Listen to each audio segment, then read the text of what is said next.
Bu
Lestari, saya mau tanya, kan ada peraturan terbaru mengenai pemantauan.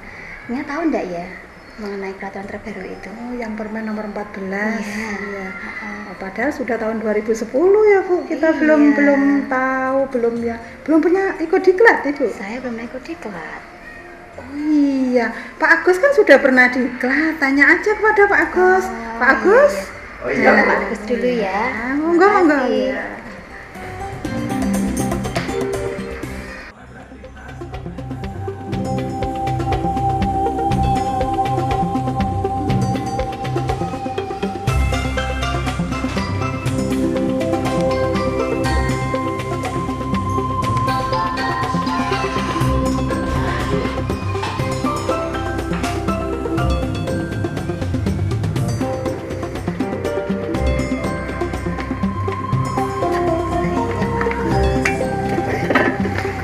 Selamat pagi Mbak Di.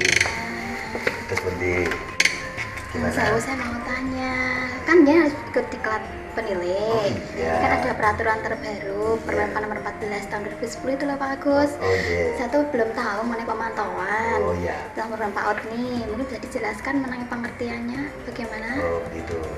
Jadi hasil penataran di tingkat nasional dilaksanakan di Semarang tanggal 18 tingkat nasional di tanggal 18 Mei sampai 1 minggu di Hotel Horizon telah menelurkan hasil yaitu tentang pelaksanaan Undang-Undang Nomor 14 Tahun 2010 untuk ditularkan kepada para penilai di tingkat nasional.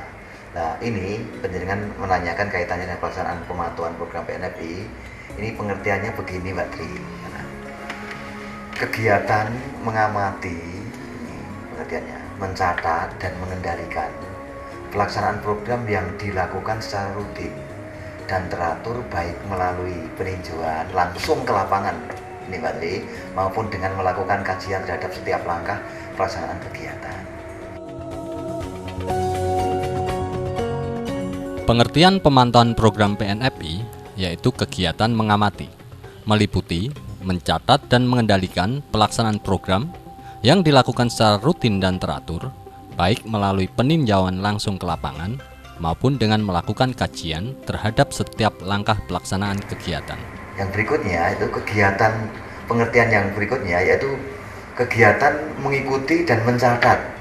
Ini mulai dari persiapan, pelaksanaan maupun perkembangannya suatu program sampai dengan akhir secara cermat, teratur tanpa memberikan penilaian apapun.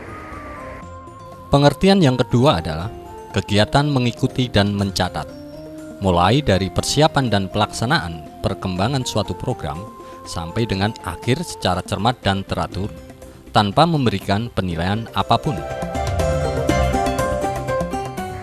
Yang ketiga yaitu dilaksanakan untuk tujuan supervisi, yaitu untuk mengetahui apakah programnya telah berjalan sebagaimana yang direncanakan. Hambatan, bagaimana cara mengatasi masalah. Pengertian yang terakhir adalah kegiatan yang dilaksanakan untuk tujuan supervisi, yaitu untuk mengetahui apakah program telah berjalan sebagaimana yang direncanakan, apa hambatannya, dan bagaimana cara mengatasi hambatan tersebut.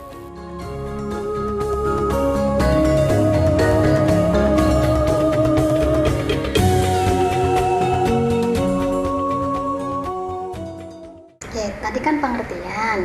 Sekarang tujuan pemantauannya bagaimana ya Pak Agus? Oh gini, tujuan pemantauan yang pertama adalah Mbak Triana, untuk mengumpulkan data dan informasi perkembangan pelaksanaan program. Itu yang pertama. Yang kedua, untuk mengetahui keberhasilan program. Ini perlu dicatat jenengan. Yang ketiga, bahwa seorang penilai harus bisa mengidentifikasikan masalah-masalah yang dihadapi dalam pelaksanaan program.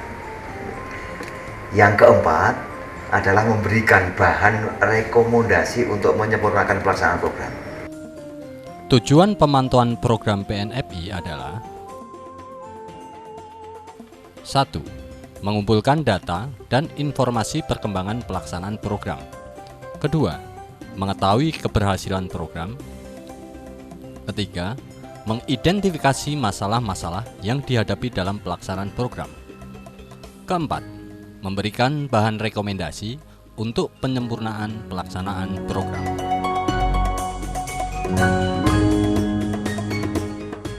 Kemudian manfaatnya pemantauan itu?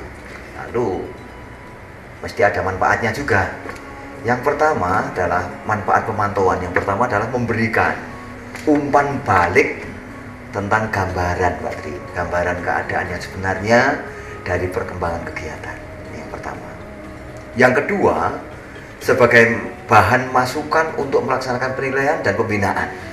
Ini, yaitu. Dan fungsi pemantauan itu sendiri? Nah, fungsi pemantauan itu sendiri satu adalah untuk mengikuti perkembangan kegiatan yang ada di lapangan, terutama kegiatan kependidikan yang ada di Undang-Undang 15 tahun 2010.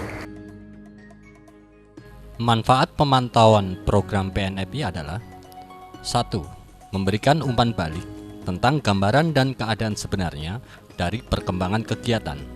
Kedua, sebagai bahan masukan untuk melaksanakan penilaian dan pembinaan. Sedangkan fungsi pemantauan program PNFI adalah 1. Mengikuti kegiatan pelaksanaan program mulai persiapan sampai pelaksanaannya. Kedua, mencatat data.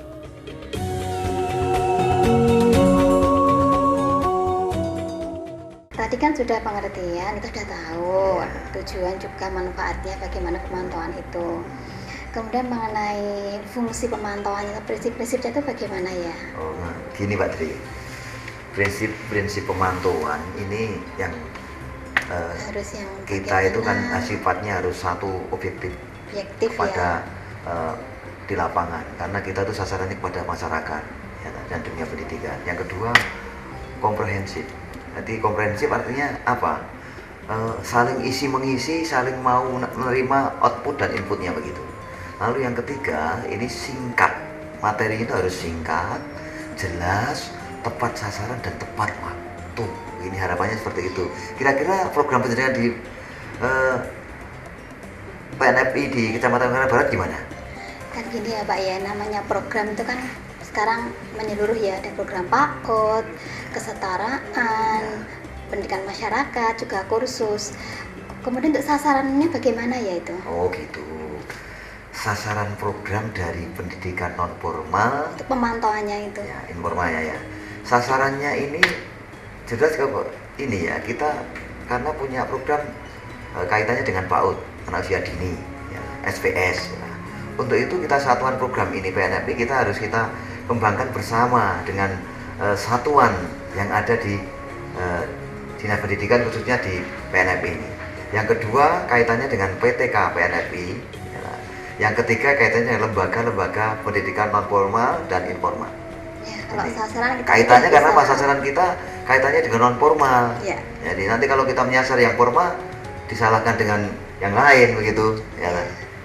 Karena mungkin di luar lingkup bidang Ya. kita ya Pak Agus. Ya. Prinsip-prinsip pemantauan program PNFI adalah: 1. Objektif. 2. Komprehensif. 3. Singkat, jelas, tepat sasaran dan tepat waktu. Sedangkan sasarannya adalah: 1. Satuan program PNFI. 2. PTK PNFI. Dan yang ketiga, lembaga-lembaga PNFI. Kemudian langkah-langkahnya bagaimana ya untuk pemantauan itu? Mestinya kita punya suatu trik atau langkah, ya kan? Trik langkah kita itu yang pertama kita yang sangat untuk ini ya, sosialisasi pada masyarakat itu faktor motivasi, ya kan? Motivasi yang positif kepada masyarakat. Yang kedua, satu adalah menyusun sesuatu ini langkah pemantauan yang utama ini, yaitu satu menyusun instrumen pemantauan program PNFI begitu, Instrumen, ya. Mungkin yang kedua kita harus mengumpulkan data pemantauan program PNFI. Kita kumpulkan seperti apa. Lalu setelah ketiga, yaitu kita harus bisa menganalisis hasil pemantauan. Itu. Yang keempat, ini membuat desain FGD hasil pemantauan. Yang kelima adalah melaksanakan FGD, ya. Yang keenam adalah menyusun laporan hasil pemantauan. Gitu Mbak. Jadi langkahnya ada 6 seperti itu. Mungkin ada sesuatu pertanyaan yang kaitannya dengan langkah-langkah pemantauan Ya, tersebut. kalau kita sudah tahu langkah-langkah pemantauannya, otomatis kalau kita mau monitor ke lapangan kan akan lebih jelas Oh, lagi ya, runtutannya seperti apa. Ya itu Mbak. Justru memang kita harus berikan semangat kepada rekan-rekan, terutama pada pelaksanaan di lapangan itu. Karena pendidik itu kan harus ke lapangan untuk Ya, mendapatkan data. Langkah-langkah pemantauan program PNFI adalah: 1. Menyusun instrumen pemantauan program PNFI. 2. Mengumpulkan data pemantauan program PNFI. 3. Menganalisis hasil pemantauan. 4. Membuat desain FGD hasil pemantauan. 5. Melaksanakan FGD. 6. Menyusun laporan hasil pemantauan.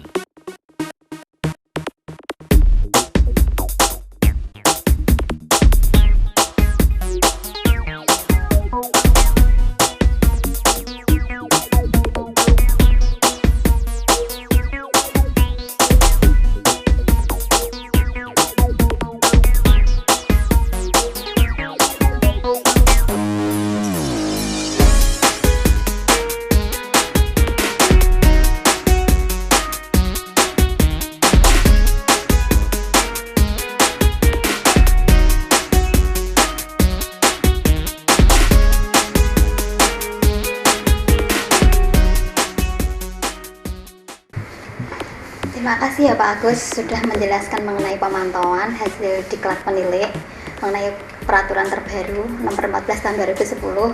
Sudah merasa jelas semuanya berkaitan dengan pengertian, tujuan, fungsi termasuk langkah-langkah pemantauan. Ini sangat berarti sekali buat saya selaku penilik ya untuk memantau di lapangan. Terima kasih. Sama-sama ya Mbak Tria, penjenengan tadi sudah saling isi mengisi. Mudah-mudahan apa yang saya sampaikan tadi bisa bermanfaat pada penjenengan selaku penilik yang masih baru dan bisa menular kepada teman-teman yang lain. Dan ini hasil penataran yang dilaksanakan di tingkat nasional, dilaksanakan di Semarang waktu itu, dan ini saya serahkan, silahkan nanti fotokopi. Dan lebih lanjut nanti barangkali penilik-penilik dimanapun kapanpun membutuhkan bisa berhubungan dengan Bu Sri Lestari, Ya, gitu ya. terima kasih untuk semuanya. Ya, sama-sama. Selamat berjuang. Mudah-mudahan bekerja, sukses sukses. selalu.